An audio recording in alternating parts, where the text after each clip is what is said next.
ایک رسی سے بندھی ہوئی ہوں، بھلے ہی گدھے گھوڑے جو ہیں وہ تو رسی سے بندھ کر چگ لیتے ہیں، لیکن مجھ جیسی بکری کو تو ایک کھلا ہوا اور بڑا سا میدان چاہیے جہاں میں کھیلوں کودوں چروں اور ٹھوکرے کھاؤں اٹھوں گروں، یعنی آزادی سے رہوں۔ اس خیال کا آنا تھا کہ چاندنی اب وہ پہلی سی چاندنی نہ تھی۔ پہاڑوں کی طرف دیکھا اس نے، اور جب یہ خیال اس کے دل میں آ گیا تو اس کا مزاج جو ہے وہ تبدیل ہو گیا۔ نہ اسے ہری ہری گھاس اچھی لگتی تھی، نہ پانی مزہ دیتا تھا۔ روز بروز دبلی ہونے لگی، دودھ گھٹنے لگا۔ ابو خان سمجھ گئے ہو نہ ہو کوئی بات ضرور ہے۔ ایک صبح جب ابو خان نے دودھ دوہ لیا تو چاندنی نے ان کی طرف منہ پھیرا اور اپنی بکریوں والی زبان میں کہا، ابو خان میاں، میں اب تمہارے پاس رہوں گی تو مجھے بڑی بیماری ہو جائے گی، مجھے تو تم پہاڑ ہی میں چلا جانے دو۔ ابو خان بکریوں کی آواز سمجھنے لگے تھے۔ انہوں نے کہا، ارے کم بخت، تجھے یہ خبر ہے کہ وہاں بھیڑیا رہتا ہے، جب وہ آئے گا تو کیا کرے گی؟ چاندنی نے جواب دیا، اللہ نے 2 سینگ دیے ہیں،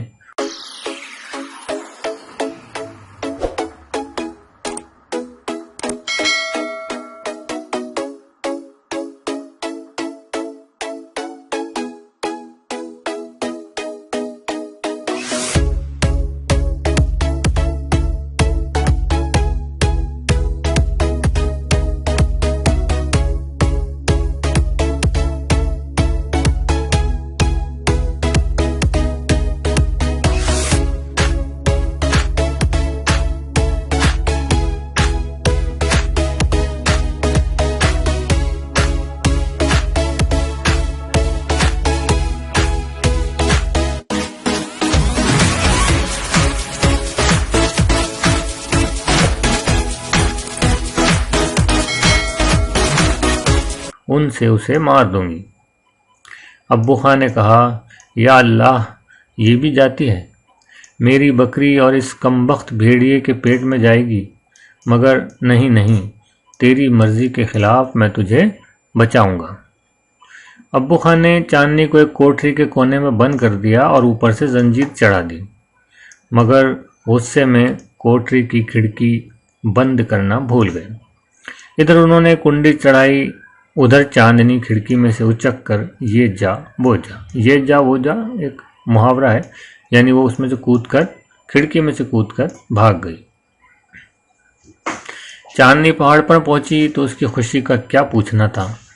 پہاڑ پر پیڑ اس نے پہلے بھی دیکھے تھے، لیکن آج ان کا اور ہی رنگ تھا، کیونکہ وہ آزاد ہو کر آئی تھی، اس لیے آج وہ پیڑ اور وہ سارے پہاڑ، وہ سب چیزیں اسے ایک دم نئی محسوس ہو رہی تھیں۔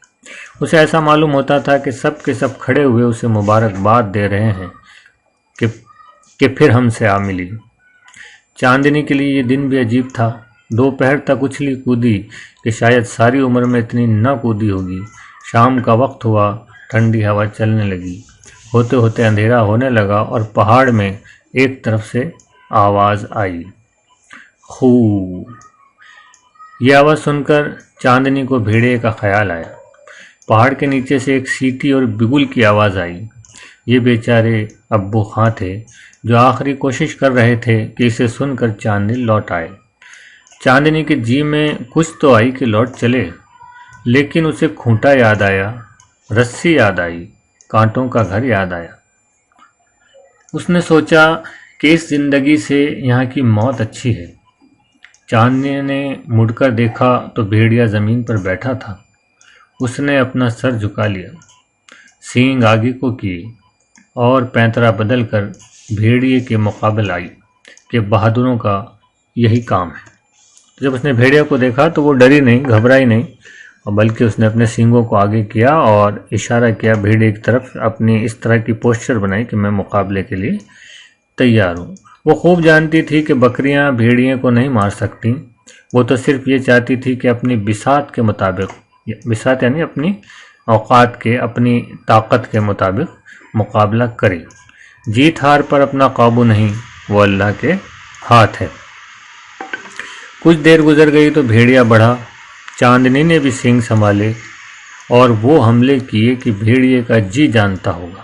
شروعات میں تو چاندنی نے بھی اپنے سینگوں سے بھیڑیا پر بہت زیادہ حملے کیے اور ایسے حملے کیے کہ بھیڑیا کا دل جانتا ہوگا، اس نے کبھی نہیں سوچا ہوگا کہ ایک بکری جو ہے وہ اس طرح سے حملے کر سکتی ہے۔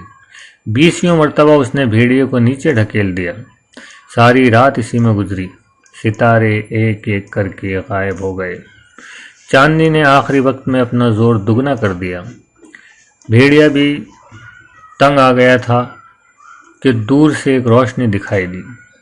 ایک مرغ نے کہیں سے بانگ دی، نیچے مسجد سے اذان کی آواز آئی۔ چاندنی نے دل میں کہا، اللہ تیرا شکر ہے، میں نے اپنے بس بھر مقابلہ کیا۔ یعنی اب صبح ہو گئی، روشنی کی ایک کرن آئی، یعنی سورج نکلنے والا تھا اور اجالا ہونے لگا۔ رات بھر یہ مقابلہ چلتا رہا اور اب فجر کا وقت ہو گیا۔ تو چاندنی نے کہا کہ اللہ تیرا شکر ہے، میں نے اپنے بس بھر مقابلہ کیا، اب تیری مرضی۔ یعنی چاندنی بھی اب بہت زیادہ تھک چکی تھی۔